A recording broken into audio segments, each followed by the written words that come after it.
Bienvenue à tous.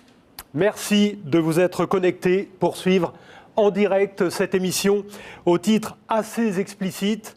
Complémentaire santé et maintien de revenus, sommes-nous face à une nouvelle donne pour les agents de la fonction publique ?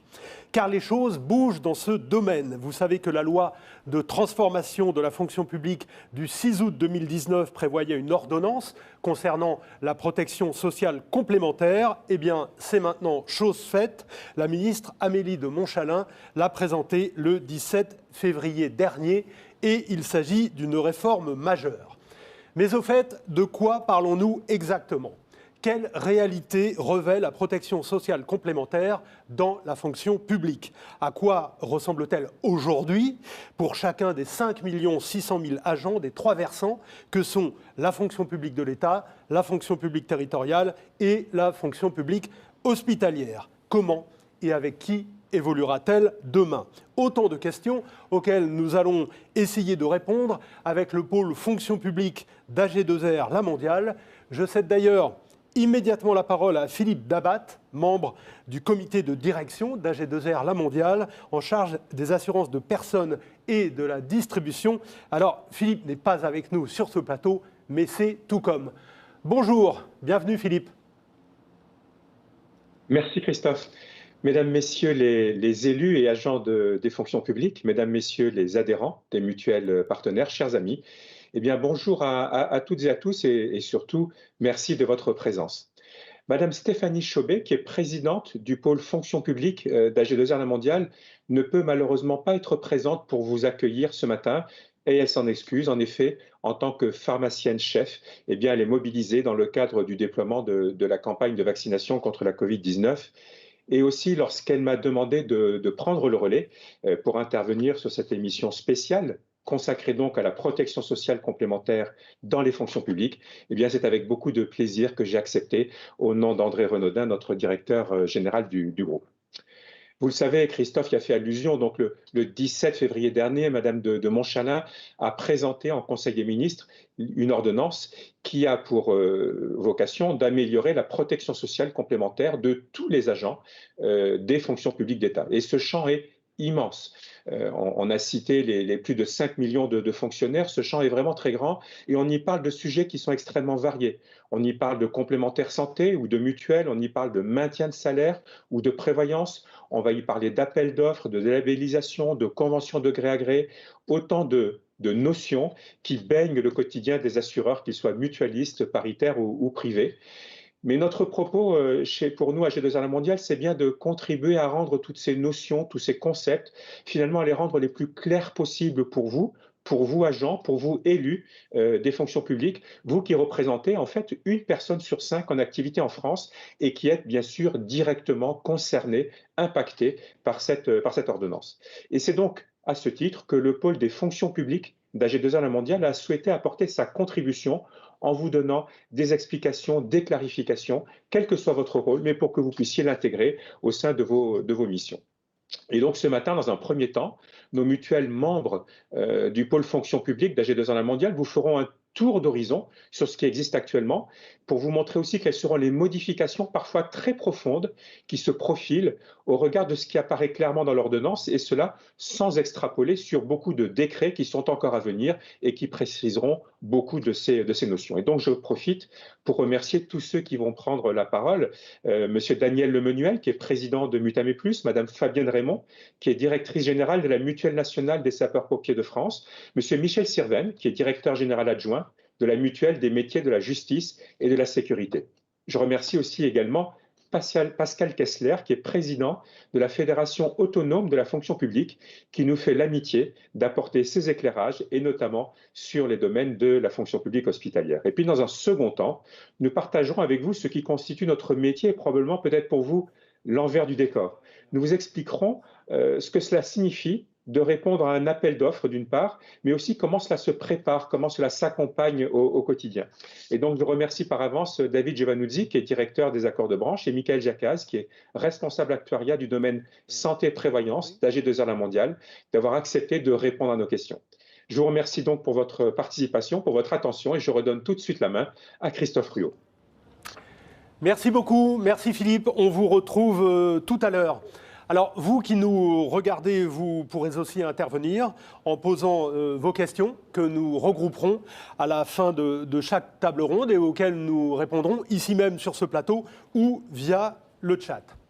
Allez, entrons dans le vif du sujet. Première table ronde, la protection sociale complémentaire d'aujourd'hui et de demain, vue par versant.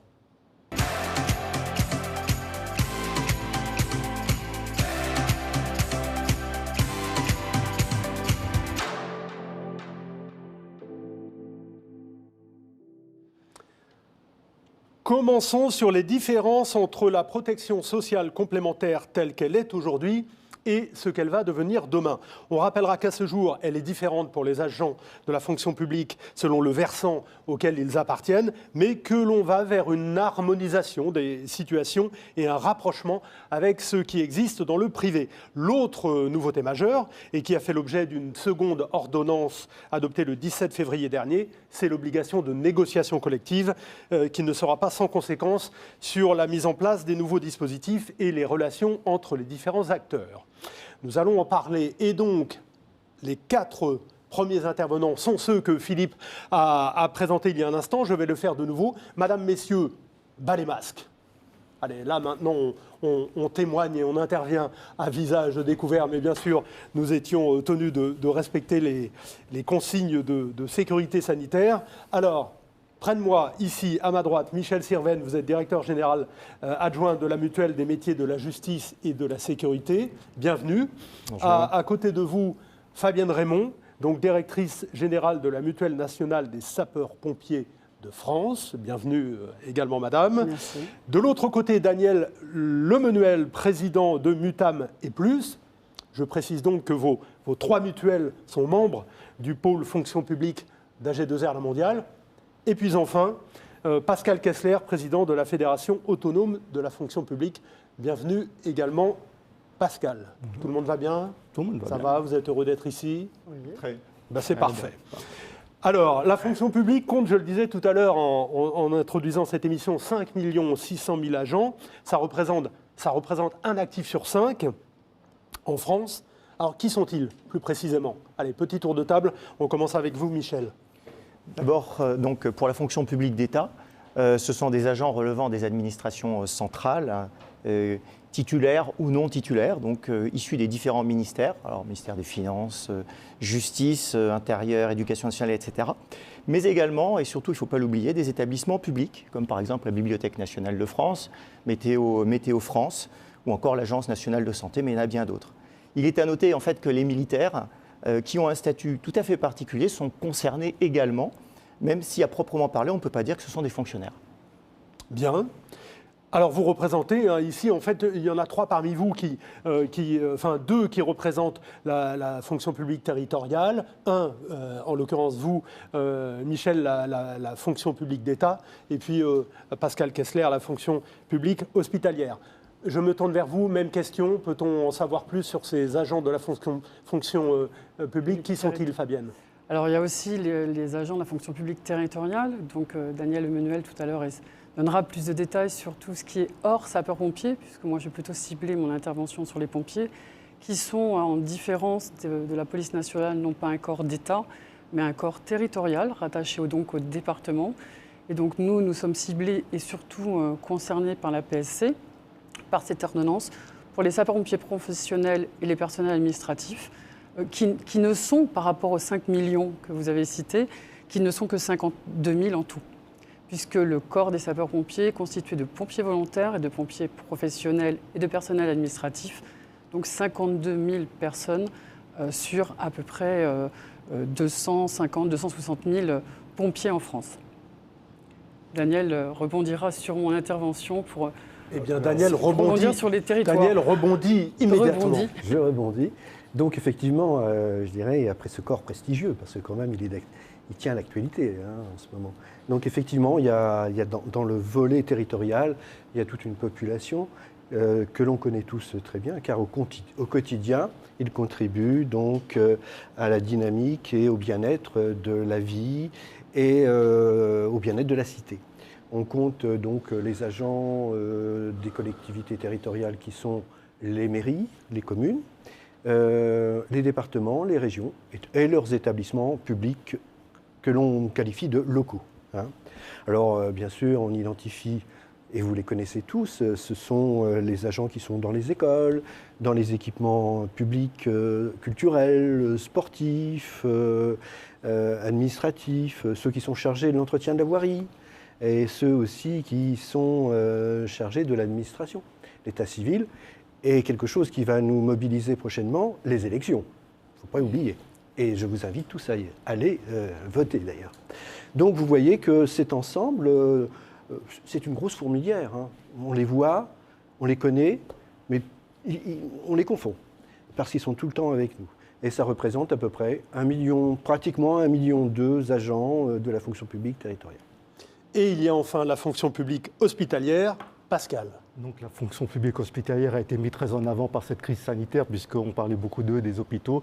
Donc essentiellement, les agents sont des agents hospitaliers, mais dans les hôpitaux, il n'y a pas que des agents de santé qui s'occupent de la santé des personnes, mais aussi des agents techniques, des agents administratifs. Donc c'est un ensemble varié, un peu comme la territoriale, etc. Mais c'est un personnel orienté sur la santé, de maisons de retraite, hôpitaux, etc. Voilà, très simplement, très rapidement. Titulaire et non titulaire, comme dans les deux autres versants. Donc à la fois le médico-social, le sanitaire et le technique administratif, puisqu'il faut bien entretenir les bâtiments, les établissements et gérer l'administratif courant. Merci. On rappellera que 45% des effectifs de la fonction publique sont dans la fonction publique d'État, 34% dans la fonction publique territoriale et 21% dans la fonction publique hospitalière. Alors, à quoi ressemble aujourd'hui la protection sociale complémentaire des agents de l'État et quel rôle y joue le ministère? Michel Servenne. Alors, l'encadrement juridique de la participation financière de l'employeur public a beaucoup évolué ces dernières décennies. On peut dire simplement que le dispositif actuel, qui est celui du référencement, a été mis en œuvre dans le cadre de la loi de modernisation de la fonction publique en 2007, suivi du décret d'application en 2011, qui a fixé en fait la procédure du référencement pour les différents ministères qui décidaient de participer financièrement à la PSC, donc protection sociale complémentaire, santé et prévoyance, de leurs agents. Ça, c'est le cadre actuel. Ainsi, les ministères ont fait des appels d'offres au terme desquels étaient référencés un ou plusieurs opérateurs, des mutuelles, qui devaient se conformer et qui doivent se conformer à des obligations réglementaires, bien entendu, et au respect de mécanismes intergénérationnels et familiaux, contributifs. Voilà le cadre global. Quelques points clés à retenir. Donc, le premier, c'est que c'est un appel d'offres. Alors, c'est un peu en une rupture par rapport à ce qui se faisait précédemment, puisque je rappelle que les agents ont répondu eux-mêmes à des besoins qui étaient les leurs il y a quelques années, quelques décennies en arrière, en créant des mutuelles. Donc, à l'époque, il n'y avait pas d'appel d'offres. Là, appel d'offres, c'est une innovation, une novation en quelque sorte, en 2007 et 2011 avec le décret qui est apparu. Deuxième point qu'il faut retenir, des contrats individuels, couplant santé et prévoyance, et petite parenthèse, intégrant d'ailleurs le 8e risque, qui est celui de la dépendance. Enfin, je ferme la parenthèse, mais c'est quand même important de le dire. Ce qui permet à ce jour, en tout cas via ce type de contrat, porté par par les mutuelles aujourd'hui de la fonction publique, de bénéficier d'une offre complète et couvrante, il faut bien le dire. Troisième point à retenir, peut-être la particularité essentielle de ces référencements, c'est qu'ils laissent le libre choix.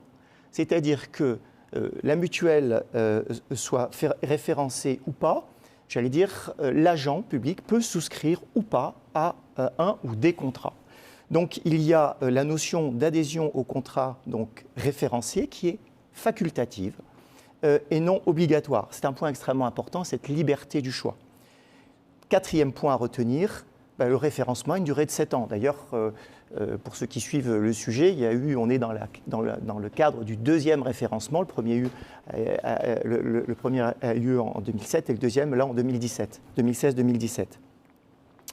Et puis, dernier point peut-être intéressant aussi à partager, c'est qu'il y a le versement d'une aide financière du ministère au profit, de l'opérateur et non de l'agent. On verra ensuite que c'est un petit peu différent dans ce qui va être proposé dans la PSC.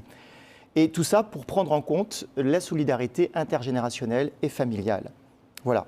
Alors, aujourd'hui, tous les ministères sont à leur deuxième référencement, sauf le ministère de l'Intérieur, qui n'a pas été référencé. Il est à noter quand même que lors de la première vague, il y a eu essentiellement des mono-référencements, alors que lors de la deuxième vague, il y a plutôt des multi-référencements. Ainsi, par exemple, sous le ministère de l'Agriculture, AG2R se retrouve avec des mutuelles sur un multi-référencement. Seuls demeurent quelques monoréférencements encore à l'heure actuelle au niveau ministère des Affaires étrangères, Finances et Justice. Alors, quel est le rôle du ministère dans le dispositif proposé ? Vous me posiez cette question. Le premier rôle, c'était tout simplement de mettre en œuvre, j'allais dire, un appel d'offres, de sélectionner des opérateurs, de regarder qui correspondent bien, j'allais dire, aux enjeux qui avaient été fixés, et puis que ceci rentre bien dans une démarche, principe de solidarité familiale et intergénérationnelle. Deuxième rôle, c'est de vérifier régulièrement, une fois par an au moins, que ce principe de solidarité est bien respecté. Et donc, modulo quoi, des subventions sont ajustées et versées pour répondre à ces besoins. Voilà ce que je pouvais dire de façon très synthétique sur ce sujet. Merci. Alors, c'est la situation donc, dans la fonction publique d'État. En fonction publique territoriale, on parle tantôt de labellisation, tantôt d'appel d'offres, tantôt de gré à gré. Alors, on va essayer d'y voir clair. De quoi s'agit-il ? Daniel, puis Fabienne, peut-être ? Daniel d'abord ? Vas-y, Daniel. D'accord, merci. Donc, effectivement, labellisation, appel d'offres, gré à gré, ce sont trois pratiques qui sont issues du décret de 2011, en fin de compte. Donc le décret du 8 novembre 2011 a permis à l'employeur public dans les collectivités, puisque Michel a abordé le volet État, dans les collectivités, l'employeur public a la possibilité de participer à la protection sociale complémentaire de ses agents. Alors, le choix s'est rapidement fait quand même, c'est-à-dire il y a ceux qui n'ont pas choisi de participer, auquel cas les agents étaient livrés à eux-mêmes et choisissaient la protection complémentaire qui leur convenait. Ils y accédaient ou y accédaient pas en fonction de différents critères, notamment de critères personnels. Et puis d'autres collectivités, l'employeur public a décidé de participer. Et souvent, il a décidé d'y participer de deux façons. Alors, elles peuvent être cumulatives, mais il a décidé d'y participer par une contribution à l'agent, ce qui permet de réduire la part de l'agent. C'est une façon de permettre à son agent d'avoir une couverture complémentaire santé. Ou alors, il a recherché un contrat optimisé qu'il met à disposition de ses agents. Donc, dès l'instant qu'il y a contribution financière en nature ou en espèces de l'employeur public, on parlera là d'appel d'offres. Alors, l'appel d'offres ouvert, on fait référence au Code des marchés publics, mais finalement, on n'applique pas le Code des marchés publics. On emprunte les principes du Code des marchés publics. Donc, l'appel d'offres ouvert, c'est-à-dire que l'employeur public sollicite tout opérateur et va choisir, au vu d'un cahier des charges, l'opérateur. En général, c'est un seul opérateur par collectivité. Je ne connais pas de collectivité qui a retenu plusieurs opérateurs. Donc en général, c'est un seul opérateur. Et il met à disposition donc, ce contrat qui lui permet d'être couvert. En général, on parle de convention de participation. Et cette convention de participation, l'adhésion est facultative. Et pour bénéficier de la participation employeur, l'agent doit adhérer à cette convention. Il y a une autre pratique, c'est la consultation, l'appel d'offres fermé. Et là, c'est l'employeur public qui choisit quelques opérateurs et choisit un opérateur et le propose aux agents.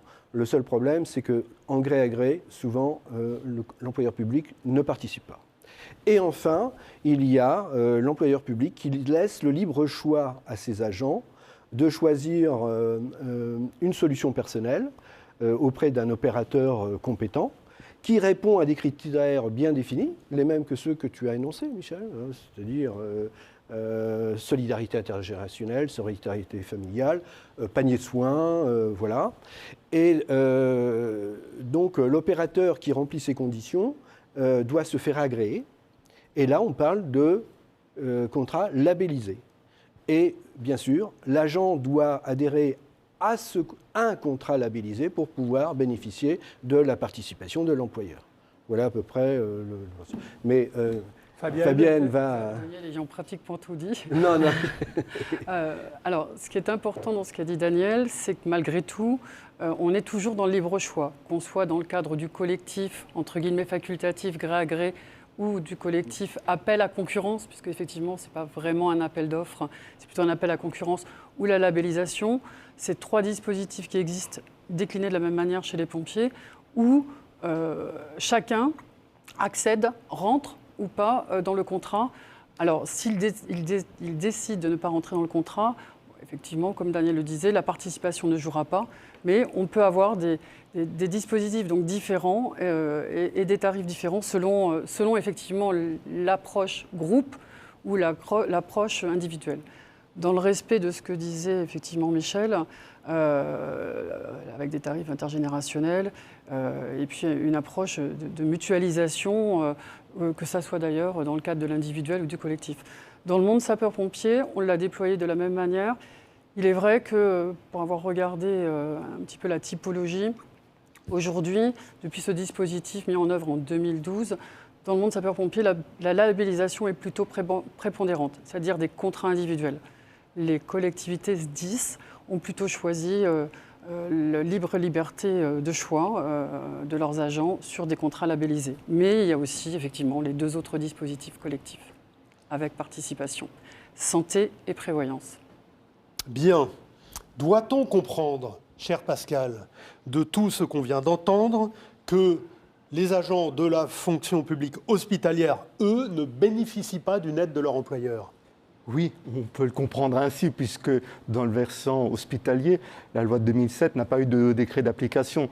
On reste dans le versant hospitalier sur l'article 44 du statut général de la fonction publique hospitalière qui permet aux agents en activité de bénéficier de médicaments, de traitements, de soins dans le cadre de leur établissement où ils travaillent, mais aux agents simplement, pas forcément à leur famille quand ils sont retraités, et par l'intermédiaire du CJOS au maintien de salaire lorsqu'ils sont en arrêt de maladie au bout de 3 mois, selon des conditions particulières. Mais il n'y a pas de décret d'application mettant en œuvre une participation de l'employeur, directe ou indirecte, mais il existe malgré tout des mutuelles pour le milieu hospitalier. Spécialisés dans le domaine hospitalier. Spécialisés dans le domaine hospitalier, qui se sont créés, comme dans les 2 autres versants, à destination de ces agents et de leurs familles. La mutualisation s'est faite par affinité. Ça soit beaucoup plus dans l'État, c'est des mutuelles affinitaires à la base. On prend le ministère de la Justice, on prend le ministère de l'Intérieur, on prend le ministère des Finances, c'est des mutuelles à la base affinitaires qui sont par métier, par ministère, par risque, éducation, etc. Voilà. Et donc ça s'est créé de la même façon au niveau de l'hospitalière. Il y a des mutuelles spécialisées pour les agents hospitaliers dans le milieu hospitalier, par région, par département ou national, puisque à un moment donné, ça se regroupe pour rester une force. Bien. Si vous avez besoin de précision, si vous avez des questions, si vous voulez apporter un complément d'information, vous le faites via le chat et on verra ce qu'il en est d'ici un instant. On va parler maintenant de cette fameuse ordonnance pour ce qu'on en sait à ce jour, puisqu'il y a des décrets d'application à venir. Alors, quel impact aura-t-elle selon vous pour chacun des 3 versants que vous représentez ? Michel, d'abord, fonction publique d'État. Elle aura un impact forcément important, puisque, je vais dire, ce qui est annoncé est quand même assez différent de ce qui existe, potentiellement en tout cas. Mais ce qui est intéressant peut-être, c'est de voir les différentes nouveautés que cette évolution induit. Première chose, la mise en œuvre d'une négociation collective. Ça, c'est quand même quelque chose de très novateur. Qui s'est imposé pour favoriser le dialogue social. Donc, ce qui est plutôt extrêmement positif, hein, pour voir émerger une communauté d'intérêt. Voilà. Après, il y a la mise en œuvre d'appels d'offres hors territorial, mais voilà. Et puis, quoique, mais je pense que on en reparlera ensuite. Une participation progressive de l'employeur jusqu'en 2026 à hauteur de 50% sur la santé et à hauteur de 20% sur la prévoyance sur les 3 pans de la fonction publique. Là aussi, chacun évoquera le sujet. Et puis une aide versée directement au profit de l'agent. Je pense que ça, c'est un sujet qui est quand même extrêmement différent de ce qui se passait précédemment. D'ores et déjà, sur la fonction publique d'État, ce que l'on peut dire, c'est que le ministère de l'Intérieur, vraisemblablement dès 2022, met en œuvre l'aide de l'employeur qui sera versée à chacun des agents, prouvant d'une souscription d'un contrat complémentaire santé. Je dis voilà, c'est pas encore c'est pas encore complètement défini, mais et puis 4e point qui est quand même l'essentiel de ce changement, les contrats collectifs ou individuels, obligatoires ou facultatifs.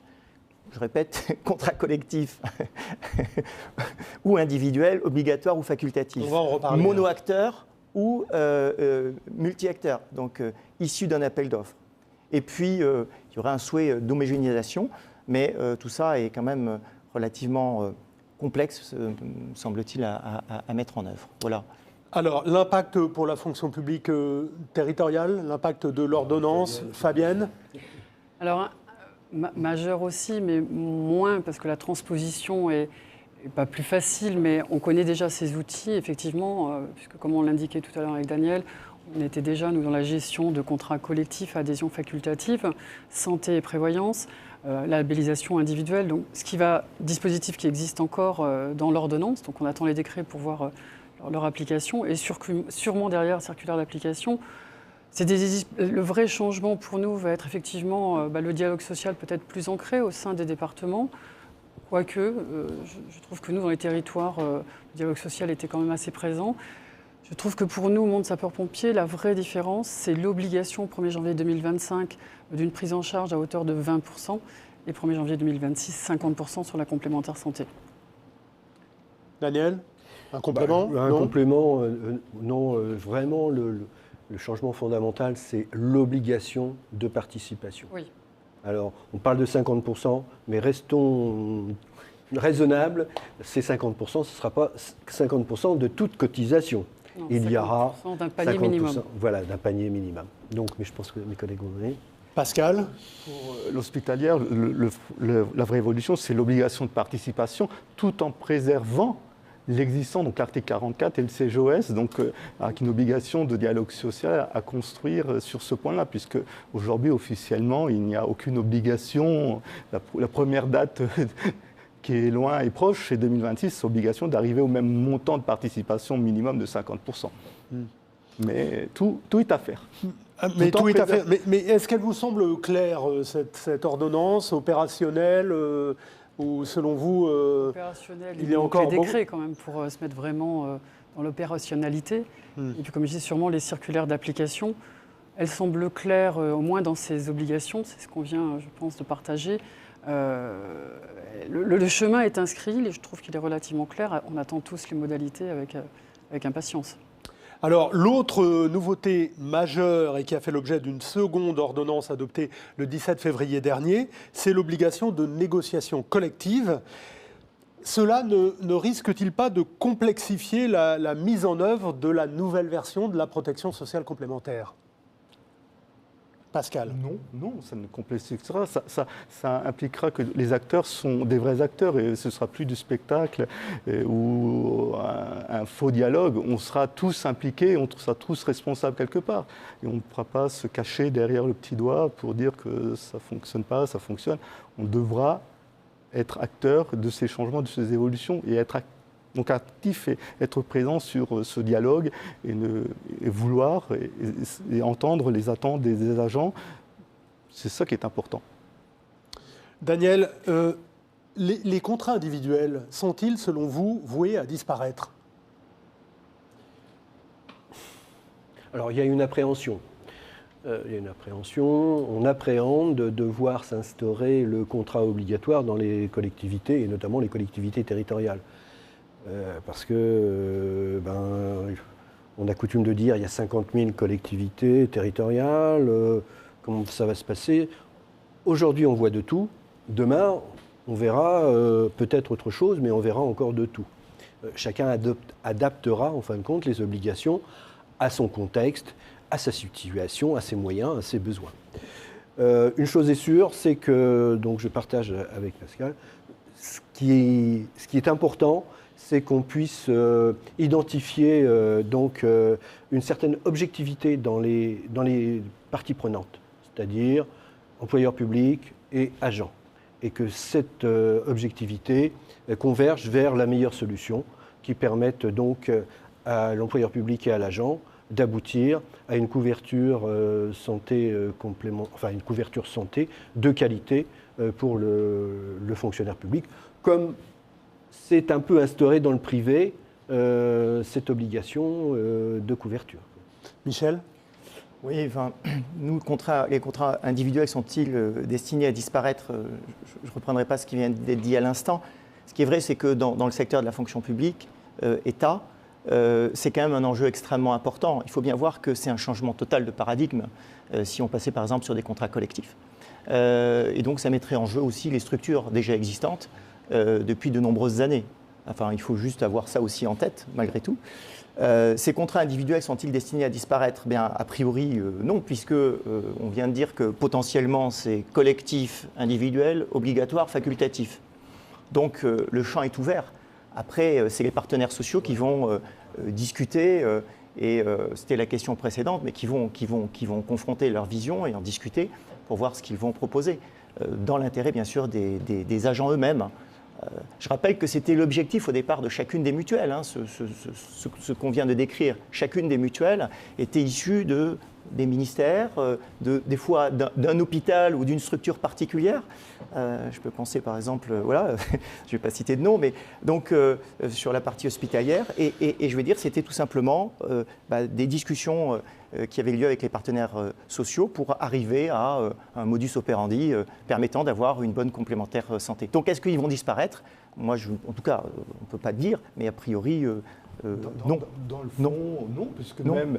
Pourquoi non pas inventer un contrat collectif ou adhésion facultative, hein. C'est l'accord qui crée le contrat quelque part. Absolument. C'est le dialogue social, c'est cette nourriture, c'est cette âme qui donnera le résultat de ce qui est. Et c'est ça le côté intéressant, c'est que ça doit se co-construire. C'est pas la co-gestion, c'est la co-construction, c'est de l'échange de tout le monde, en fin de compte, qui est important. Alors, on ne peut pas ne pas évoquer la question de la solidarité intergénérationnelle. Sera-t-elle de la responsabilité de l'employeur? Et que peut-on dire concernant les retraités? Pascal? Les retraités sont dans l'ordonnance impliqués, mais il reste tout le mécanisme à construire. Parce qu'aujourd'hui, c'est un vœu pieux, on pourrait dire, en étant pas sympa, mais on ne sait pas comment ça va fonctionner. On peut prendre, Daniel pourrait le préciser, la version territoriale. Il y a le rapport à 1-3, mais est-ce que ça fonctionne réellement selon les contrats, conventions collectives? Il y a des endroits où ça fonctionne, d'autres endroits où ça ne fonctionne pas. Il n'y a pas de vérité. C'est comment demain on va rendre cette solidarité intergénérationnelle avec les retraités effective et réelle sur le terrain. Aujourd'hui, on ne peut pas y répondre. C'est trop tôt, il faut attendre l'explication texte et décret d'application, comment ça sera mis en œuvre, comment on assurera le Daniel, suivi. vous confirmez? Pascal, je crois qu'il a tout dit. Et on aspire à avoir autre chose que ce qu'on a connu dans le décret de 2011, qui prévoyait déjà la solidarité intergénérationnelle. Mais on ne l'a pas vu venir. On la voit, je pense pouvoir dire, nulle part. Elle n'existe pas. Donc, elle est rappelée à nouveau. Formons le vœu que, effectivement, les décrets permettent d'appliquer cette solidarité intergénérationnelle. Donc, on ne peut pas dire aujourd'hui si elle sera de la responsabilité de l'employeur. C'est une responsabilité collective des partis. Bien, Fabienne. Difficile qu'elle reste, et c'est tous les débats qu'on peut avoir dans le champ de la collectivité, puisque retraité veut dire sortie des dispositifs. C'est là notre inquiétude et donc les mécanismes à inventer. Donc on espère que les décrets les inventeront. Alors c'est vrai que je dis ça en rebond de mes intervenants qui sont en face de moi, sachant que chez les sapeurs-pompiers, ils ont la chance d'avoir un dispositif unique grâce à leur Fédération nationale des sapeurs-pompiers. Et que cette fédération aujourd'hui, elle, en tout cas sur le périmètre des retraités, vient quelquefois et souvent compléter ce que les collectivités ne peuvent pas faire. Donc on attend de savoir, et notamment sur les retraités, en effet, au niveau de l'association Fédération nationale des sapeurs-pompiers, on retrouve un certain nombre de dispositifs qu'on peut, nous, plus facilement mettre en œuvre pour ne pas les oublier. Oui, rapidement. À cette occasion, je ne sais pas si Pascal... parce que bon, les retraités de l'État, c'est un peu particulier quand même, c'est une charge de l'État. Mais nous, la CNRACL et l'IRCANTEC, on aspire de nos voeux qu'ils accompagnent aussi la réflexion. Elles sont dans, si tu prends les décrets de ce versant territorial, elles sont censées donner aux collectivités, censées, mais on pourrait être méchant ou gentil. Ça me paraissait important de le dire, mais dans une bonne gestion, c'est de l'argent, c'est du temps de travail, c'est comment on sort, c'est l'éternel problème, c'est comment on assure un suivi, parce que tous les mécanismes sont possibles. L'État, ça marche un peu mieux, entre guillemets, puisque les gens restent proches aujourd'hui de leur mutuelle, etc. Tandis que le territoire, c'est un peu plus bougeant, l'hospitalier, tout est ancré, mais c'est comment on revient au mécanisme, comment on le rend opérant, et pas simplement dans un mot, dans un décret. Alors, question sur le chat. Il y en a plusieurs qui arrivent. On ne pourra pas toutes les traiter ici en direct, mais on vous y répondra via le chat, justement. Une question concernant le versant territorial, donc Fabienne ou Daniel. De très nombreuses collectivités ne participent pas ou de manière ridicule, 5 € par mois. L'ordonnance va-t-elle modifier ce point ? Oui, c'est ce qu'on disait tout à l'heure. Alors, elle va sûrement, pour 1er janvier 2025, 1er janvier 2026, on le voit loin. Cependant, cette obligation qu'on a rappelée tous tout à l'heure, elle va forcément le modifier, puisque 20% de la cotisation, 50% d'un panier, certes minimum pour la complémentaire santé, mais oui, ça va largement le modifier. Alors, est-ce que ça va se faire de manière progressive ou en une seule fois ? On verra lors des dialogues sociaux et puis des budgets aussi des collectivités. Alors, toutes les collectivités ne seront peut-être pas logées à la même enseigne, hein. Il y a les collectivités plus généreuses que les autres. Mais une chose est sûre, il y a un seuil. Il y a une date butoir obligatoire. Et puis une date butoir. Alors, ça nous laisse un peu de temps, mais il y a un seuil minimum et une date butoir. Donc on peut penser que... Et un seuil minimum. Voilà. Bien, autre question. Comment se définit un panier de soins ? Cette personne nous dit qu'elle est au ministère... Marilyn, elle dit qu'elle est au ministère de l'Intérieur. Elle nous confirme le versement de 15 € au 1er janvier 2022. Le seul ministère, donc le ministère de l'Intérieur, qui n'était pas entré dans le dispositif de référencement. Michel, qu'est-ce que vous pouvez nous en dire ? Alors déjà, la question des 15 € a été effectivement annoncée par les médias.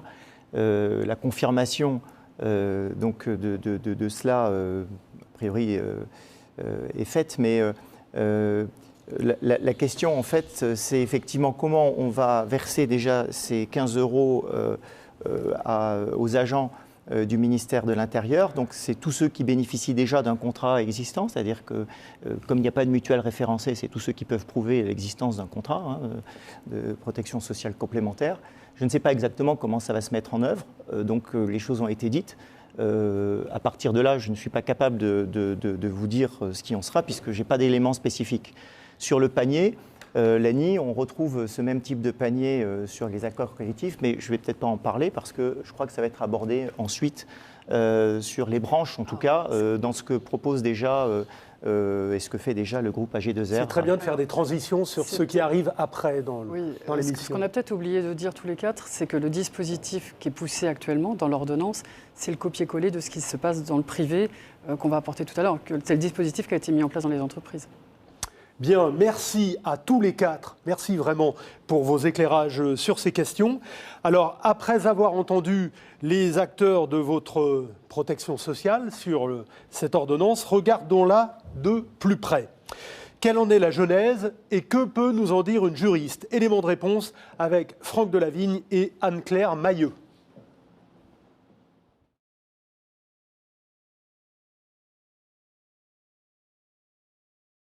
Alors, je crois qu'il faut voir cette ordonnance comme quelque chose qui s'inscrit dans une démarche qui est structurée et qui s'étale dans le temps. Si on veut prendre ce qui pour moi est la première brique de cette démarche, il faut remonter à décembre 2018, quand les ministères concernés ont mandaté l'inspection générale des affaires sociales, l'inspection générale des finances et l'inspection générale de l'administration pour réaliser un audit de la protection sociale en fonction publique et en tirer des recommandations. Rapports qui ont été menés, conduits par les 3 inspections et qui ont été remis en juin 2019, même s'ils n'ont été publiés qu'1 an plus tard, en octobre 2020. Dans la foulée de la remise de ces rapports, on a la loi de la transformation publique du 6 août 2019 qui a été promulguée et qui embrasse un certain nombre de sujets de manière assez large, mais qui, quand on regarde son article 40, pointe entre autres le fait que l'employeur public doit redéfinir la participation qu'il met en place dans la protection sociale de ses agents.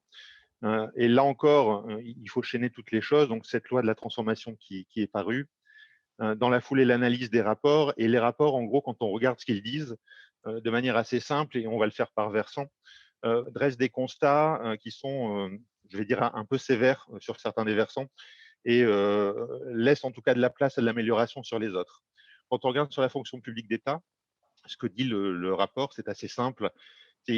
Grosso modo, il pointe que les DRH des ministères ont relativement peu suivi la mise en place des référencements, que ce soit d'ailleurs vis-à-vis des agents ou dans l'accompagnement de la communication qui a été faite par les assureurs qui ont été retenus. Il pointe aussi le fait que les mutuelles historiques n'ont pas forcément toujours joué le jeu des transferts de portefeuille qui étaient nécessaires et prévus par le référencement. Il indique qu'il y a une réelle complexité à toucher les retraités, ce qui malgré tout est un des objectifs initiaux de la démarche. Pointe aussi le fait que du coup la participation a tendance à diminuer, ce qui est à l'inverse au final de ce qui est souhaité. Et puis, il met en exergue 2 points qui sont quand même assez importants. D'une part, que les organisations syndicales n'ont pas été sollicitées. Elles ont été certes informées, mais pas mises autour de la table pour la définition et le choix de ces garanties. Et puis que la direction générale de l'administration et de la fonction publique a été au final très très peu présente également. Si on passe sur la fonction publique territoriale, le constat est beaucoup plus succinct. Mais en même temps un peu liminaire, c'est simplement d'indiquer qu'il n'y a pas de base fiable aujourd'hui et qu'il n'est pas possible de faire une analyse aussi puissante et aussi poussée que celle qui a été faite en fonction publique d'État. Bon, ce qui est un peu logique dans le sens où d'un côté, on a, on va dire, une petite vingtaine de ministères, alors que d'autre côté, effectivement, le nombre de collectivités concernées en fonction publique territoriale est extrêmement vaste. Et quand on passe au 3e volet, qui est la fonction publique hospitalière, le rapport pointe quelques éléments assez sensibles. D'abord, il rappelle que les agents des établissements médico-sociaux et établissements hospitaliers bénéficient certes de l'article 44 de la loi du 9 janvier 86, mais ce qui signifie un accès partiel à la palette des soins. Alors certes, 75% des agents sont concernés, mais le dispositif, lui, ne couvre pas le besoin des agents et de leurs familles complètement, tout simplement parce que les prestations peuvent être inexistantes dans l'établissement où l'agent exerce. Et donc, comme il ne peut pas aller les chercher dans un établissement tiers, la loi, entre guillemets, ne répond pas à son attente.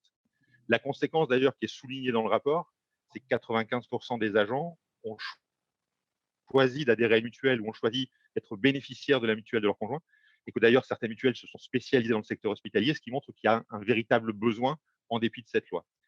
Et puis, sur la partie prévoyance, le rapport n'a pas manqué de mettre en avant le comité de gestion des œuvres sociales, le CGOS, ce qui est tout à fait logique parce qu'il assure des prestations, notamment en maladie, fort importantes pour les agents. Mais CGOS, dont le rapport dit de lui-même qu'il est victime, entre guillemets, de son succès, tout simplement parce qu'il est de plus en plus sollicité. Par contre, sa base de financement n'est pas, elle, élargie.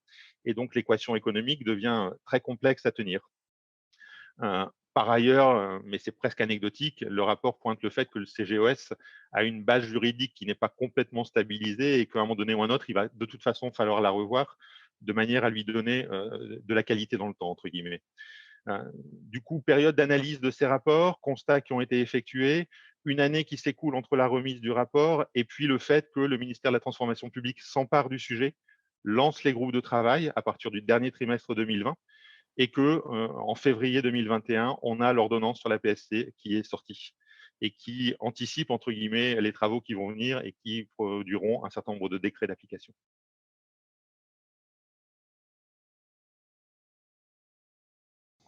Alors, comme vient de le dire Franck, l'ordonnance sur la protection sociale complémentaire dans la fonction publique, elle date du 17 février 2021. Elle vient dessiner les grandes lignes de la réforme dans l'attente des précisions qui seront apportées prochainement par décret. Alors, il convient de bien garder en mémoire que jusqu'ici, en fait, les employeurs publics des différentes fonctions publiques n'avaient aucune obligation de participation financière aux garanties de protection sociale de leurs agents. Alors, tout d'abord, s'agissant de la couverture des frais de santé, le principal apport de l'ordonnance, c'est la participation obligatoire des employeurs de la fonction publique au financement de la complémentaire santé de leurs agents, qui se fera à hauteur de 50% minimum. Pour la fonction publique d'État, il s'agit donc de 50% du financement nécessaire à la couverture des garanties minimales. Et pour la fonction publique territoriale, il s'agit de 50% d'un montant de référence qui sera fixé par décret. Et dans tous les cas, les garanties couvertes devront être au minimum celles du panier de soins qui est défini à l'article L907 du Code de la sécurité sociale. Maintenant, quelles spécificités en fait pour les contrats qui vont être souscrits? Alors tout d'abord, les contrats souscrits devront respecter différents critères de solidarité et de responsabilité pour les frais de santé qui seront précisés ultérieurement par décret. Les employeurs publics pourront participer au financement de contrats à caractère collectif ou individuel, sélectionnés donc au terme d'une procédure de mise en concurrence. Et d'ailleurs, il semblerait en fait que cette procédure de mise en concurrence telle qu'elle est mise en place actuellement ne soit pas modifiée. Autrement dit, dans la fonction publique d'État, on garderait une procédure de référencement et dans la fonction publique territoriale, on conserverait les deux modes de fonctionnement, à savoir la convention de participation et la procédure de labellisation. Ensuite, s'agissant de la mise en place de la PSC chez l'employeur public, elle pourra se faire par accord collectif. Et l'accord pourra également imposer en fait une adhésion obligatoire des agents aux garanties du contrat collectif. Par conséquent, donc, des cas de dispense seront précisés par décret. Enfin, en l'absence d'accord collectif, des décrets seront également attendus pour préciser les conditions en fait, de participation de l'employeur public. Et pour finir, l'ordonnance apporte également une grande nouveauté sur le volet de la prévoyance, puisqu'elle prévoit pour la fonction publique d'État une faculté pour l'employeur public de participer aux garanties de prévoyance des agents. Et en revanche, pour la fonction publique territoriale, là, l'ordonnance prévoit une obligation de financement du contrat de prévoyance de ces agents à hauteur de 20% d'un montant qui sera également fixé par décret pour la couverture donc, des risques d'incapacité, invalidité, inaptitude.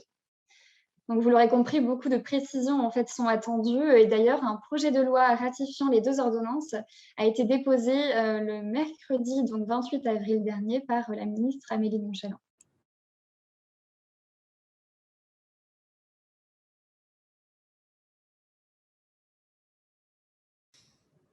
Alors, l'ordonnance sur la négociation et les accords collectifs dans la fonction publique a également été publiée au journal officiel le 18 février dernier. Et cette ordonnance habilite le gouvernement à prendre des mesures qui visent à favoriser la conclusion d'accords négociés dans la fonction publique de façon générale. Elle est liée en fait à l'ordonnance qui concerne la protection sociale complémentaire dans la fonction publique, puisqu'elle ouvre la négociation à 14 domaines. Elle prévoit notamment que les organisations syndicales et autres autorités administratives et territoriales compétentes ont qualité pour négocier en matière de protection sociale complémentaire. Donc, cette ordonnance précise également les conditions à remplir pour qu'un accord prévoyant la souscription d'un employeur public à un contrat collectif de protection sociale complémentaire soit valide. Oui, alors je pense que l'essentiel a été dit, mais pour compléter un peu le sujet, je serais tenté de dire et de rappeler deux choses. Je l'évoquais tout à l'heure, il faut voir aussi cette ordonnance sur la négociation collective dans l'analyse, entre guillemets, qu'ont fait les rapports de l'absence de concertation avec les partenaires sociaux lors de la dernière vague de référencement, et donc de la volonté, cette fois-ci, de les mettre autour de la table. Et puis, à mon sens, il faut véritablement les lier l'une à l'autre, pardonnez-moi, dans le sens où elles se complètent naturellement. L'ordonnance de la négociation collective est un outil indispensable pour la mise en place de la protection sociale complémentaire telle que voulue par l'ordonnance PSC. Et à l'inverse, l'ordonnance de la protection sociale complémentaire va donner immédiatement une nourriture ou un terrain de jeu, le terme nourriture n'est peut-être pas le plus propice, à l'ordonnance sur la négociation collective.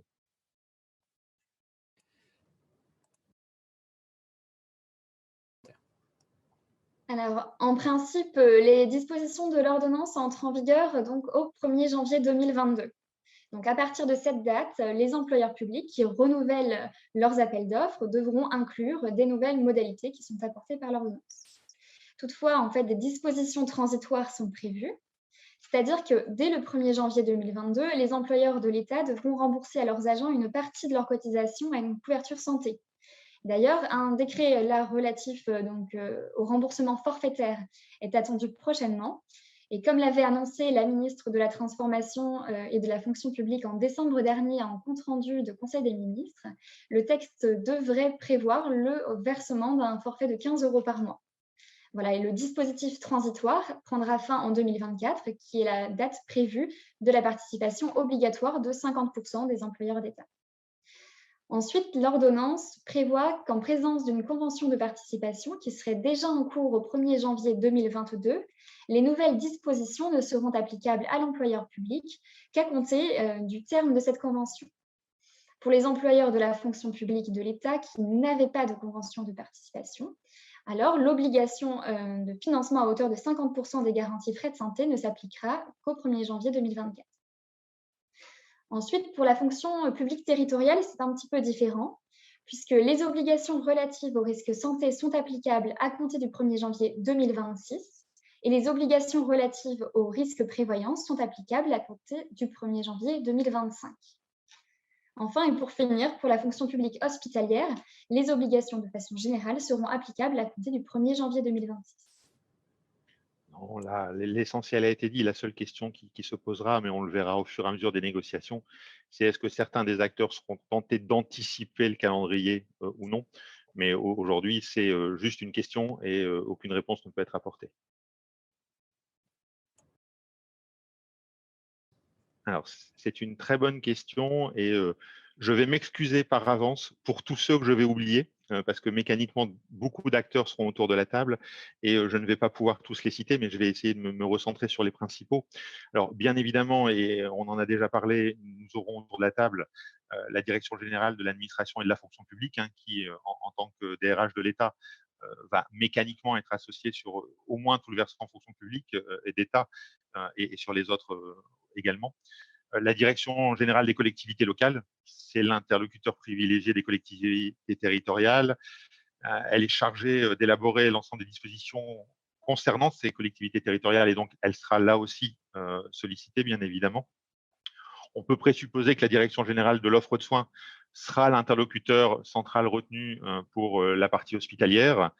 Et puis derrière, mécaniquement, nous aurons les différents ministères qui vont devoir intervenir, les DRH des établissements hospitaliers, les représentants des collectivités, et je vais les citer en dernier, même si ils sont très importants et transverses à toutes les négociations, ce sont les organisations syndicales qui vont elles aussi être autour de la table. Et je m'excuse encore une fois pour tous ceux que j'ai pu omettre.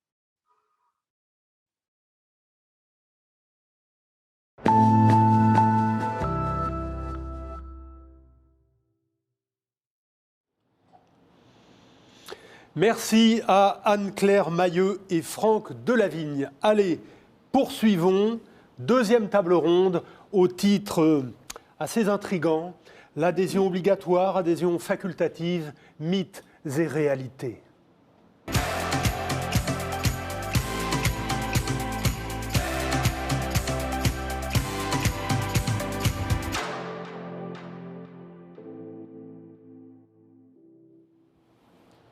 Continuons sur notre lancée en étudiant 2 points soulevés par l'ordonnance. D'une part, la possibilité d'adhésion obligatoire des agents aux contrats sélectionnés par leur employeur, à l'instar de ce qui se pratique dans le secteur privé. D'autre part, la notion d'accord collectif, là où jusqu'alors, les organisations syndicales étaient principalement informées des décisions prises. De quoi s'agit-il exactement? Qu'est-ce que cela changera pour l'agent et pour l'employeur par rapport à aujourd'hui? C'est la question. Nous verrons aussi en quoi l'expérience du groupe ALM peut enrichir notre réflexion sur ces sujets. De nouveaux intervenants avec moi, ils sont là. Messieurs, c'est l'heure d'ôter les masques. À commencer par Michael Jacquaz, responsable actuariat, produits, prévoyance d'AG2R La Mondiale. Bienvenue Michael. Merci. Vous avez raison, je vais faire comme vous, car nous devons servir d'exemple, donc je vais reprendre un peu de gel aussi. Et puis de l'autre côté, nous avons David Giovannuzzi. Bienvenue David. Vous êtes membre du comité exécutif, directeur des accords de branche d'AG2R La Mondiale. Bienvenue à tous les deux. Merci Alors, beaucoup. Michael d'abord, peut-on expliquer ce que sont les actuaires et quel rôle ils jouent dans une entreprise comme AG2R La Mondiale? Alors les actuaires, c'est des experts de la gestion du risque. Ils vont utiliser des méthodes mathématiques, des statistiques, des probabilités pour modéliser le risque à venir, voir quelles vont être les conséquences financières et essayer de trouver tous les aléas qu'il peut y avoir. On en trouve dans l'assurance, en santé, en prévoyance, aussi en épargne retraite, dans les gestions actifs-passifs, mais aussi dans la finance ou dans le conseil par exemple. Personnellement, moi je suis en actuariat produit, donc mon rôle c'est de suivre un produit tout au long de sa vie. Donc ça va commencer par la conception du produit, on va avoir les garanties qu'on va devoir définir, on va faire la tarification de ce produit, et puis ensuite le suivi technique, on fait les comptes de résultats, on voit si le produit a un bon niveau de rentabilité et on analyse la sinistralité. Est-ce que la fréquence à laquelle les assurés vont aller chez le médecin, par exemple, est celle qu'on s'attendait à avoir lorsqu'on a fait la tarification, ou est-ce que la durée des arrêts de travail est la même que sur le reste du portefeuille? On est bien sûr soumis aux réglementations. Par exemple, si la sécurité sociale modifie ses remboursements, ça a un impact aussi sur nous, parce que nos remboursements sont liés à ceux de la sécurité sociale. Une crise sanitaire comme celle qu'on traverse depuis 12 mois a forcément beaucoup d'impact au niveau actuariat. On doit refaire toutes nos normes tarifaires et ça nécessite pas mal de travail. Et puis enfin, on va pouvoir imaginer des solutions, par exemple pour la solidarité intergénérationnelle. On va essayer de voir comment on peut mettre en place des systèmes de cotisation qui permettent qu'il y ait une solidarité entre quelqu'un qui est célibataire et par exemple des familles, ou alors entre des personnes plus jeunes et des personnes plus âgées. On peut aussi imaginer certaines prestations qui seraient spécifiques pour certaines catégories de population et qui permettraient de répondre à un maximum de personnes. Alors, il est question de 2 garanties dans l'ordonnance, santé et prévoyance. Peut-on rappeler quelle est la différence entre les deux? Alors, je citerai 4 grandes différences entre la santé et la prévoyance. Tout d'abord, les garanties. La santé, c'est ce que vulgairement on appelle la mutuelle. C'est le fait d'être remboursé quand on va à la pharmacie, quand on va chez un généraliste, un spécialiste, tout ce qui est optique ou dentaire par exemple. Alors que par contre la prévoyance, ce sont les risques du maintien de revenus. Si l'agent tombe en arrêt de travail, on va lui assurer tout ou partie de son salaire. Et il y a aussi les garanties décès qui sont les deuxièmes grandes garanties en prévoyance. Donc les garanties décès, en cas de décès de l'agent, on va permettre à sa famille d'avoir un capital décès pour subvenir à ses besoins ou alors une rente pour l'éducation des enfants ou pour le conjoint. Une deuxième différence, c'est la fréquence. En santé, on est sur une fréquence très élevée. Tout le monde va chez le médecin ou va à la pharmacie une fois et même souvent plusieurs par an. Alors qu'à l'inverse, en prévoyance, heureusement, tout le monde n'a pas d'arrêt de travail dans l'année. Et encore moins en décès, forcément, on a une fréquence beaucoup plus réduite, surtout sur des populations d'actifs. Une troisième différence que je citerai, c'est le fait que la santé est un risque court terme. C'est-à-dire qu'on va chez le médecin, on est remboursé par son assureur et on peut dire que le dossier est clos. En revanche, en prévoyance, sur un arrêt de travail, l'arrêt de travail peut durer plusieurs jours, plusieurs semaines, des fois même plusieurs mois. Et donc, c'est quelque chose que l'actuaire doit modéliser d'une manière très différente pour mettre de côté des provisions et pouvoir répondre à ses engagements envers l'agent qui est en arrêt de travail. Du coup, si je devais résumer ces 2 derniers points, je dirais que la santé, c'est quelque chose qui arrive très souvent, mais pour des coûts assez modestes. Ça va coûter quelques dizaines d'euros, quelques centaines d'euros parfois pour l'assureur. Alors que par contre, la prévoyance, on est sur des risques beaucoup plus rares, mais avec des coûts qui peuvent être de quelques milliers, voire quelques dizaines de milliers d'euros.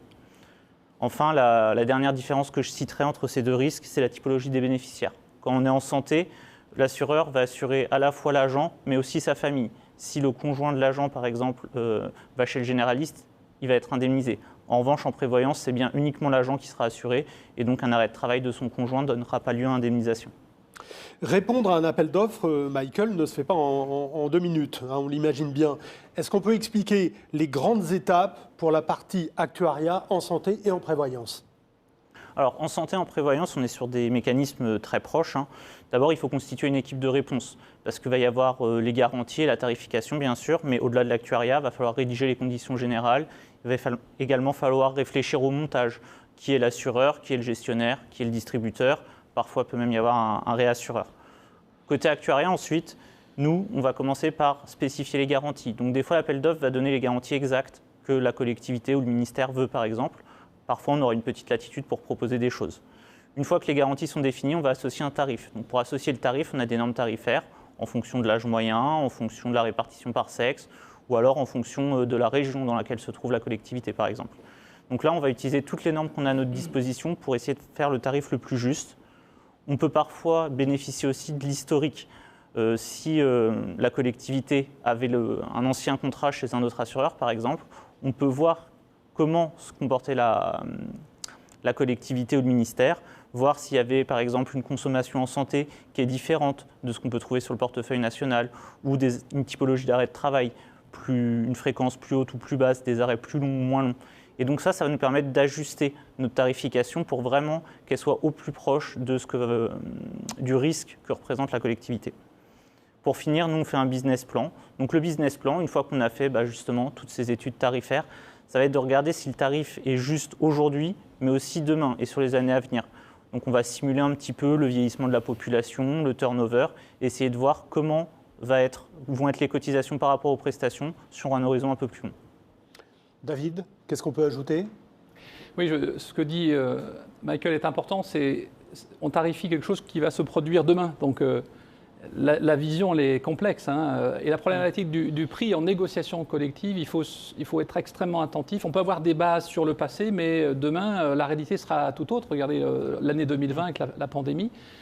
Et puis santé et prévoyance, l'approche risque long, risque court, si on prend d'autres expressions, je trouve que c'est intéressant de la globaliser, puisqu'on parle de la santé de l'individu, même si des fois on parle d'arrêt de travail ou de dépenses chez le pharmacien.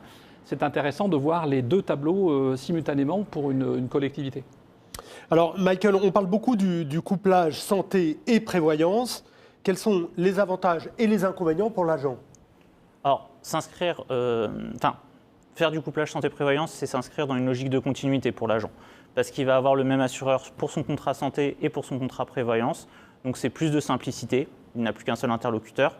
Et potentiellement, c'est aussi un gain financier parce que certains assureurs vont avoir un prix légèrement avantageux si l'assuré prend la santé et la prévoyance chez le même assureur. L'inconvénient, je dirais, c'est une liberté légèrement restreinte. L'agent peut trouver, par exemple, en santé des garanties à un tarif qui lui conviennent parfaitement et par contre devoir faire une petite concession sur son contrat prévoyance. Pour faire une analogie, par exemple, c'est comme quand vous avez le même opérateur pour votre box Internet et votre forfait de téléphone mobile. C'est beaucoup plus simple, un seul interlocuteur. Par contre, il faut faire des fois une petite concession sur l'un des deux. David ? Oui, et la simplicité, elle est importante. Et je dis surtout la logique plus haute, la logique de la santé globale de l'agent. Je pense que les deux outils sont précieux pour offrir une solidarité optimale pour l'agent. Alors, l'ordonnance introduit la possibilité d'adhésion obligatoire des agents au contrat sélectionné par son employeur, donc sur le modèle du privé, mais ce n'est pas la seule solution qui est proposée. Non, ce n'est pas la seule solution. C'est-à-dire qu'il y a des solutions qui existent aujourd'hui, tout ce qui est choix individuel. Donc ça a été évoqué en début d'émission. Il va y avoir les contrats collectifs facultatifs, il va y avoir les contrats référencés, et pour la fonction publique territoriale, on a aussi accès aux offres labellisées. Donc ça, c'est vraiment le premier type de choix qu'a l'agent. Le deuxième type de choix qu'introduit l'ordonnance, c'est les contrats collectifs, mais cette fois-ci à adhésion obligatoire. Donc dans ce cas-là, ce n'est plus l'agent qui va souscrire auprès d'un assureur, mais c'est la collectivité ou le ministère.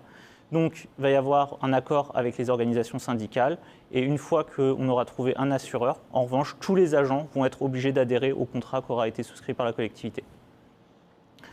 C'est quelque chose qui est très répandu sur le secteur privé, effectivement. C'est même devenu obligatoire depuis l'année 2016 pour les contrats santé.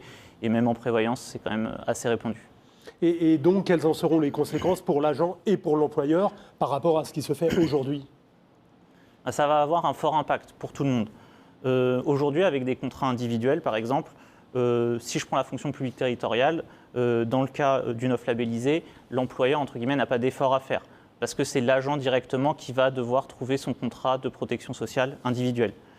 L'agent, lui, il a le choix d'adhérer. Il peut choisir chez quel assureur aller, avec un contrat individuel. Il peut choisir les garanties qu'il veut, et il peut même choisir de ne pas adhérer. Donc, soit ne pas avoir de couverture, soit avoir une couverture, par exemple, avec le contrat de son conjoint ou avec un contrat lambda qui n'est pas spécifique à la fonction publique.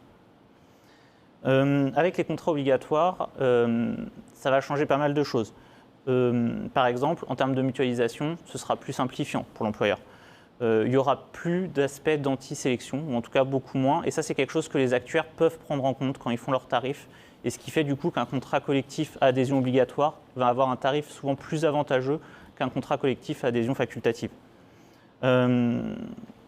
Les solidarités intergénérationnelles aussi, c'est quelque chose qui est à construire. Aujourd'hui, il y a un système qui existe dans le privé, il y a un système qui existe sur les contrats collectifs à adhésion individuelle, à adhésion facultative, pardon. Et donc demain, sur ces contrats collectifs à adhésion obligatoire, il faut trouver des nouvelles façons d'avoir une solidarité entre les personnes les plus jeunes et les plus âgées, par exemple. Pour l'employeur, il y aura aussi une simplification, c'est au niveau de sa participation. Forcément, du fait qu'il y a un contrat collectif obligatoire, la participation employeur est plus facile à mettre en œuvre. Parce que comme tous ces agents vont avoir les mêmes garanties, il peut avoir une participation plus équitable pour tous. Et enfin, le dernier point que je citerai, c'est que ça permet de couvrir des gens qui aujourd'hui sont en bonne santé, qui n'ont pas forcément de soucis de santé, qui ne font pas d'arrêt de travail et donc vont avoir tendance peut-être à ne pas se couvrir. Mais on connaît tous quelqu'un qui est parti au ski, qui s'est cassé une jambe. Et là, tout de suite, si l'agent n'a pas de couverture, ça peut être très compliqué pour lui. Alors que là, tout le monde aura une couverture, si le contrat est obligatoire. Du coup, je dirais qu'il faut trouver l'équilibre entre la liberté individuelle de chaque agent et la force d'un collectif. Bien. Si vous avez des questions ou si vous avez besoin de précisions sur tout ce qui vient d'être présenté par Michael, le chat est fait pour ça, n'hésitez pas. David, je me retourne vers vous. Vous êtes, je le rappelle, directeur des accords de branche d'AG2R La Mondiale. Peut-on rappeler, à mon avis, ça n'est pas inutile, ce qu'est une branche professionnelle et pourquoi existe-t-il des accords de branche? Très bien. Alors, il y a différentes définitions à la branche. Je vais en donner une très, très simplifiante. C'est un secteur d'activité, finalement, un pan entier qui représente des métiers, différents métiers assez homogènes. Et ce secteur d'activité est représenté par des représentants d'employeurs et représentants de salariés. Et ces deux catégories de représentants négocient en fait une convention collective qui a pour objectif d'aller au-delà, en général, du droit du travail. Donc, ce qui est assez intéressant, c'est le paritarisme. Alors, ce sont des valeurs du groupe AG2R La Mondiale. Le paritarisme, c'est une représentation égalitaire entre les représentants des salariés et des employeurs. Et la branche est un lieu de négociation très, très intense pour aller organiser des systèmes qui amélioreront la protection sociale des salariés des entreprises du secteur d'activité. Alors, vous disiez, pourquoi accord de branche? Un accord de branche donc, va améliorer le droit du travail, je le disais. Il a un objectif en général, et je ne parle que de protection sociale, il y a d'autres négociations, la grille des salaires, la formation, il y a des grands pans de négociation. Nous, à AG2R, on est là pour la protection sociale en prévoyance et en santé. Et en fait, les partenaires sociaux qui négocient dans les branches ont un objectif, c'est installer de la solidarité, et ils ont un outil qui s'appelle la mutualisation. La mutualisation, ce n'est pas une finalité, c'est un outil pour atteindre des objectifs de solidarité, en santé ou en prévoyance. Quel est le rôle de vos équipes? Alors, le rôle des équipes de la direction des accords de branche, là, c'est à peu près 80 collaborateurs. Pour donner quelques chiffres, c'est 110 accords de branche en France qui couvrent 4 millions de salariés, 350 000 entreprises ou associations. Le rôle des équipes, c'est d'être d'abord des experts techniques. Alors, on est très en contact avec les directions internes. Donc, on a une mission importante d'orchestration du travail que l'on délivre aux branches professionnelles. Donc, on orchestre à l'intérieur auprès des directions techniques, direction de l'actuariat, direction juridique, direction de la gestion, direction de la communication, etc. Et puis, une fonction de pédagogue vers les branches, c'est-à-dire qu'on est en face de commissions paritaires nationales qui sont composées de 10 à 30, voire plus, des fois membres, qui représentent toutes les parties prenantes. Et donc, être pédagogue, c'est apporter un peu d'explication en tant qu'expert sur la meilleure façon de construire un système collectif de santé ou de prévoyance ou de retraite supplémentaire. Donc, Michael, ça concerne des directions comme la vôtre. Exactement. Nous, on va travailler en collaboration avec les équipes de David sur la partie tarification avant la souscription du contrat et ensuite sur le suivi technique, les comptes de résultats. C'est un échange régulier.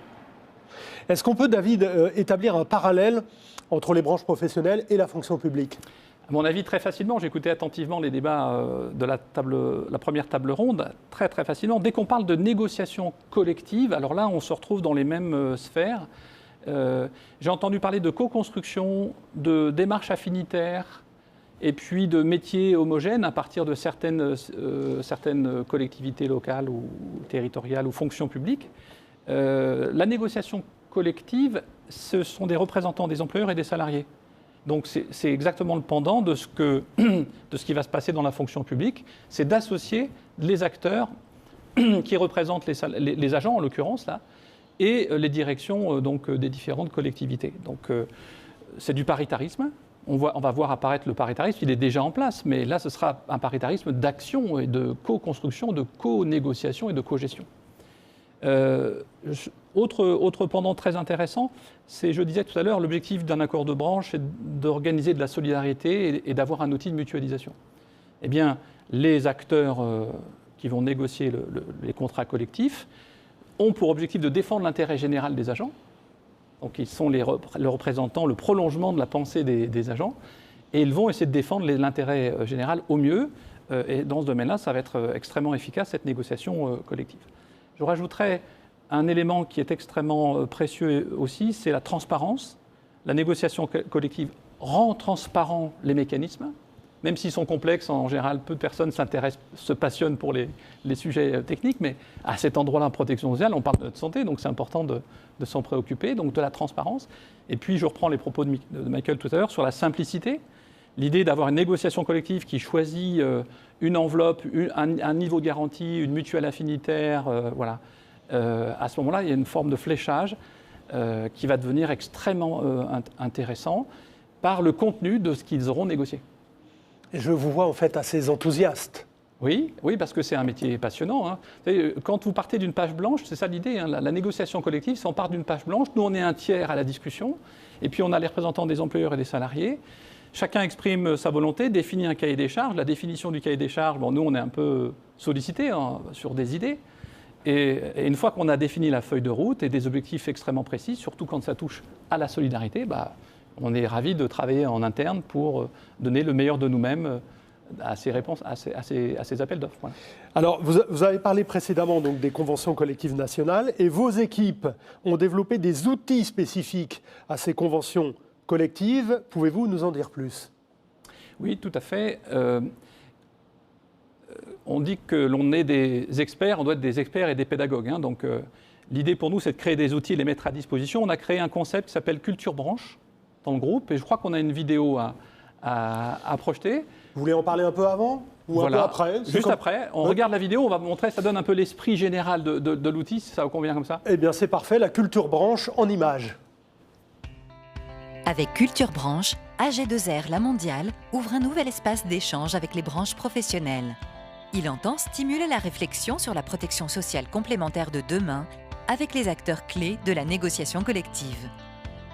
Co-construit avec 10 représentants des salariés et 10 représentants des entreprises, Culture Branche se saisit des thèmes faisant écho aux préoccupations des négociateurs et donc des besoins des entreprises et des salariés pour construire des régimes de protection sociale robustes et solidaires.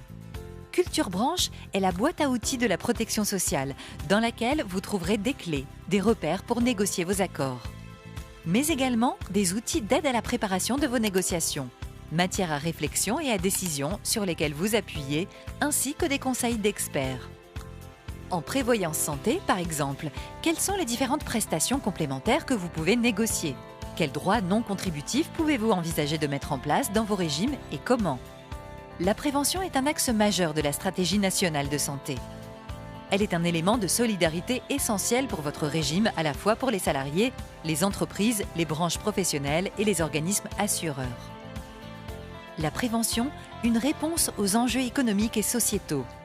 Alors, Comment mettre en place une démarche de prévention dans votre régime? Et dans les autres secteurs, comment sont couverts les salariés en matière de frais de santé? Culture Branche vous propose des points de repère, des éléments de comparaison sur les niveaux de garantie par secteur d'activité et par type de prestation.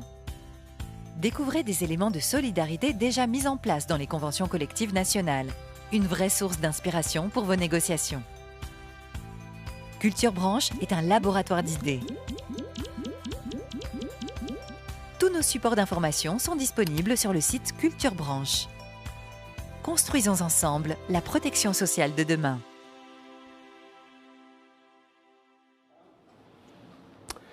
David, que peut-on ajouter?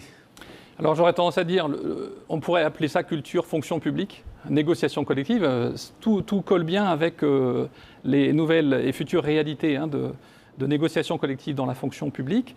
Comme il y a une dimension technique très importante, tout à l'heure Michael décrivait les mécanismes actuariels, la présentation des comptes, la constitution de provisions, etc. Donc au plan technique, Culture Branche apporte des outils explicatifs sur tout ce que signifient les obligations qui pèsent sur un assureur qui prend des engagements en santé et en prévoyance vis-à-vis des agents.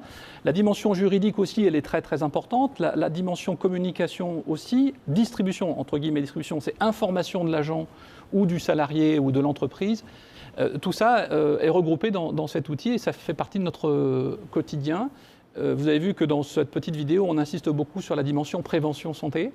Eh bien, la négociation collective dans la fonction publique, à mon avis, va pouvoir accélérer le processus de mise en œuvre d'actions de prévention, c'est sûr, parce que le côté négociation collective emporte la gestion du risque, l'analyse du risque, la compréhension des besoins des uns et des autres.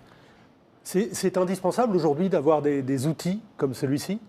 À mon avis, c'est indispensable parce que justement la réglementation rend les systèmes et les mécanismes complexes. La dimension fiscale et sociale des cotisations et des prestations en santé et en prévoyance, c'est toute une aventure. Il faut un tableau précis pour dire mais alors comment elles sont traitées. La participation de l'employeur, la participation du salarié au regard des impôts, et puis les prestations versées sont-elles aussi comment sont-elles fiscalement traitées? Bref, il y a beaucoup de mécanismes complexes.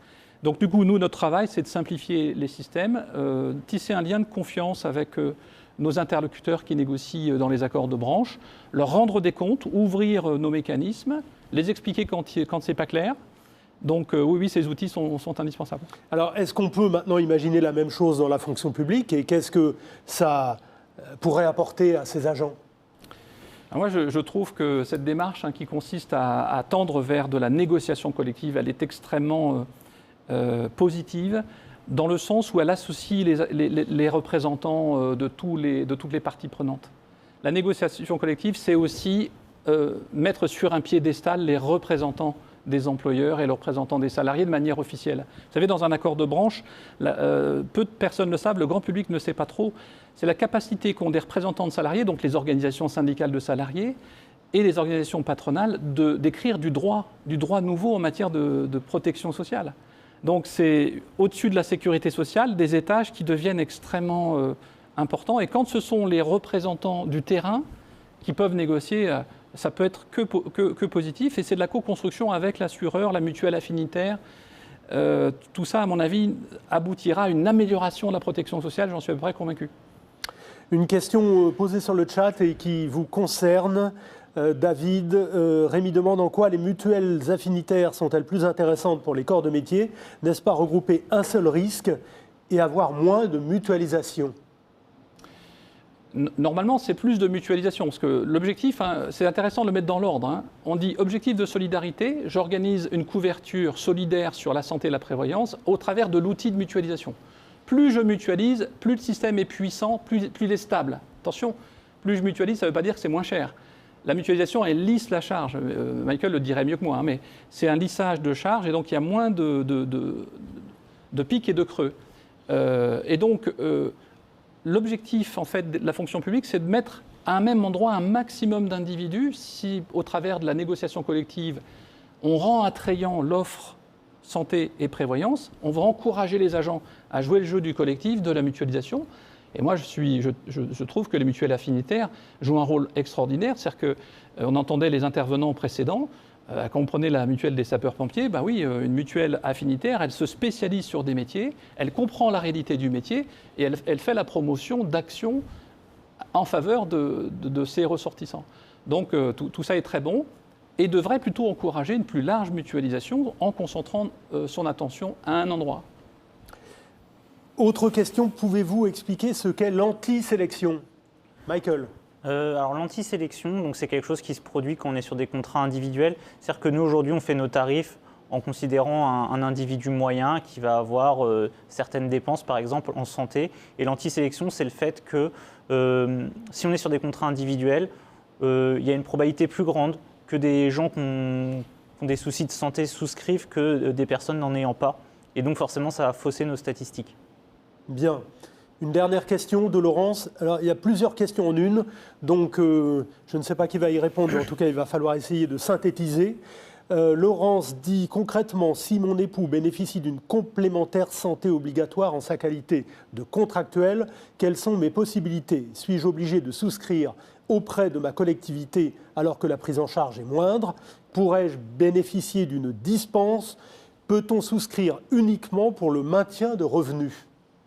Alors, voilà, la question, Laurence, merci de l'avoir posée, montre toute la dimension technique complexe de tous ces mécanismes. Alors, je ne peux pas répondre dans le cas futur de ce que prévoiront les décrets, mais dans la négociation collective actuelle, toutes ces questions-là sont réglées par décret. Il y a effectivement des causes de dispense d'affiliation. Là, en l'occurrence, dans un accord de branche qui rendrait obligatoire un complémentaire santé ou un conjoint aurait déjà une complémentaire santé obligatoire, effectivement, il y a la capacité de se dispenser d'affiliation à un des deux endroits. Mais en fait, des dispenses d'affiliation, des raisons de dispense d'affiliation, il en existe une longue liste.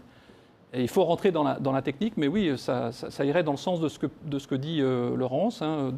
Elle pourrait adhérer qu'à la partie parce qu'elle est déjà couverte de manière obligatoire. Encore faut-il le prouver. Et donc, c'est à la charge de l'employeur de prouver qu'elle peut se dispenser de l'affiliation. Les règles du collectif, elles ont un ressort sur le fiscal et le social. C'est pour ça que c'est assez raide et que c'est défini par des arbitrages extrêmement précis. Mais là, il faut juste pointer et cocher les cases au fur et à mesure où les questions remontent. Hein. Et là, c'est des forums de questions quand un système se met en place dans une entreprise, dans une branche ou dans une fonction publique.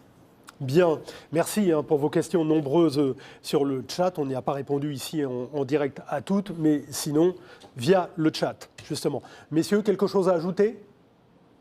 Non, je pense qu'il y a toutes les raisons d'être optimiste sur ce qui va se passer à l'avenir dans la fonction publique, je pense.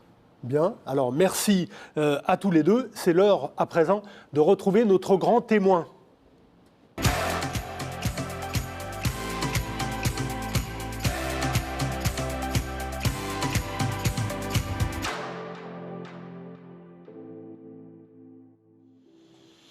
Et notre grand témoin, je vous le rappelle, c'est Philippe Dabat, membre du comité de direction d'AG2R La Mondiale, en charge des assurances de personnes et de la distribution.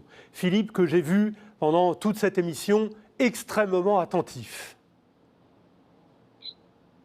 Oui, Christophe, très attentif et je remercie très vivement nos intervenants. Je remercie aussi nos participants pour vos questions. On a essayé d'y répondre de la manière la plus précise possible.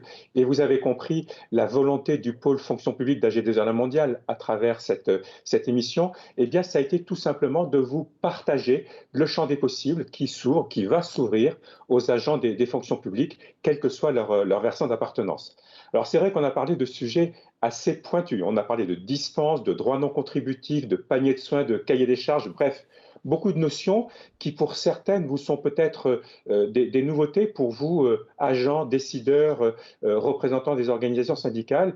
Mais finalement, ce sont des notions qu'il va être intéressant pour vous de découvrir parce que c'est en les ayant découverts que vous pourrez ensuite préparer vos négociations et prendre ensuite vos propres décisions, vos orientations et finalement arriver à des arbitrages qui auront pour enjeu d'améliorer la protection sociale des agents. Alors, il y a une certaine complexité, mais vous l'avez compris, ce sujet de la protection sociale complémentaire, il est prévu un calendrier pour étaler son déploiement. Ce calendrier, ça a été mentionné, est prévu sur plusieurs années, avec des étapes transitoires. Et j'ai la conviction que ce délai, ces étapes transitoires sont les bienvenues, parce que cela permettra à vous, acteurs de la protection sociale complémentaire des fonctionnaires, eh bien d'en mesurer les impacts, et ça permettra surtout aux agents eux-mêmes de prendre leurs décisions quand ils seront amenés à choisir le cadre dans lequel vous aurez inscrit vos négociations. Et donc finalement, selon vos organisations, que vous soyez un ministère ou un établissement public, un centre de gestion ou une collectivité seule, un hôpital, un EHPAD, eh bien, vous apporterez des réponses à travers la négociation collective qui seront certainement différentes, plus ou moins complexes, mais finalement surtout adaptées à vos spécificités et adaptées aux spécificités de vos agents. Et d'ailleurs, le sujet ne sera pas de faire différent ou moins bien ou mieux qu'un autre organisme, mais il sera bien sûr plutôt de prendre en compte vos contraintes, vos besoins qui seront spécifiques pour négocier la protection sociale la mieux adaptée pour les agents pour lesquels vous allez négocier. Cette seconde table ronde, elle vous a permis aussi de découvrir tous les enjeux de réponse à l'appel d'offres qui va traduire vos négociations. Vous allez négocier, il s'en suivra un cahier des charges, un appel d'offres, une consultation et le choix de un ou plusieurs acteurs et le choix d'outils et de services que vous pourrez attendre d'un partenaire au-delà des garanties des régimes d'assurance santé, de prévoyance ou de dépendance. Donc, cette négociation va déboucher sur un cahier des charges, va déboucher ensuite sur le choix d'un partenaire qui vous apportera une palette de services assez large. Et en effet, lorsqu'on parle de besoins en complémentaire santé, de besoins en prévoyance, beaucoup se focalisent sur les prestations et sur leur prix. Mais vous avez compris à travers les éléments d'information que nous vous avons apportés que notre volonté n'est pas seulement de vous aider à bien répondre à ces questions a posteriori, mais aussi de déployer des actions, des services. On a parlé de prévention santé, d'actions qui permettront d'améliorer aussi la santé au travail de vos agents. Et je voudrais prendre une illustration très très concrète qui est le cas du sommeil.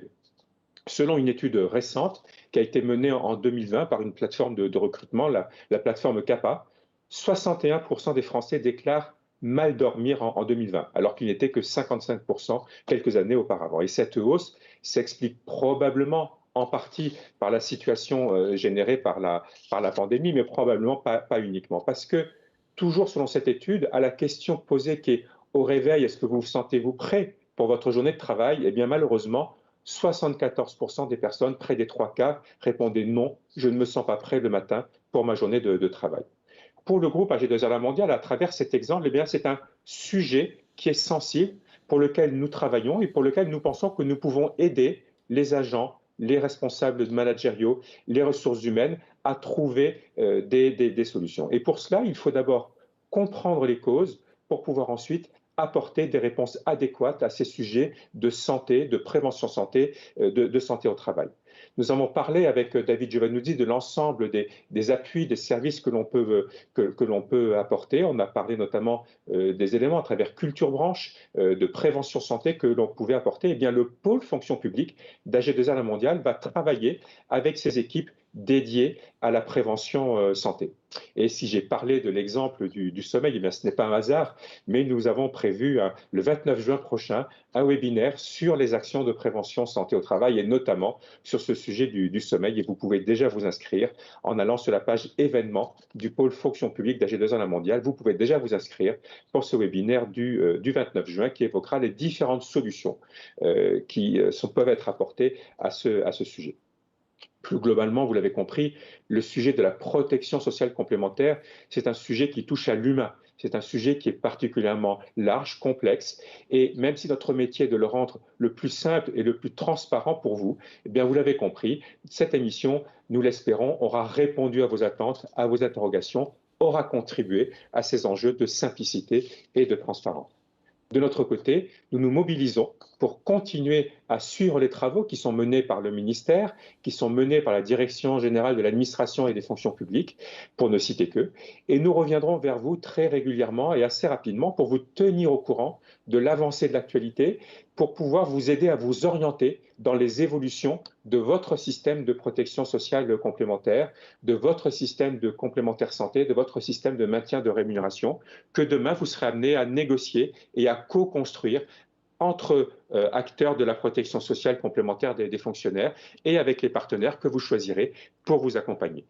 Encore un grand merci à tous les intervenants de cette émission. Encore un grand merci aux questions que vous nous avez posées et une attention plus particulière à tous ceux pour lesquels c'était le premier direct. Merci pour votre participation, toutes vos explications. Et maintenant, merci à tous. Je rends la parole à Christophe pour vous laisser le mot de la fin. Merci beaucoup. Merci Philippe Dabat. Effectivement, nous les remercions, les intervenants, les participants, vous qui nous avez suivis en direct. Également un mot pour toutes celles et ceux qui ont préparé en coulisses cette émission. Si vous l'avez prise en cours, cette émission, sachez que vous pourrez la voir en replay sur tous les supports de tous les membres du pôle fonction publique d'AG2R La Mondiale, également pendant un mois sur la plateforme sur laquelle vous avez suivi cette émission. Le pôle fonction publique d'AG2R La Mondiale continuera bien sûr de vous informer sur cette réforme majeure en cours de la protection sociale complémentaire. Soyez-en assurés. À bientôt.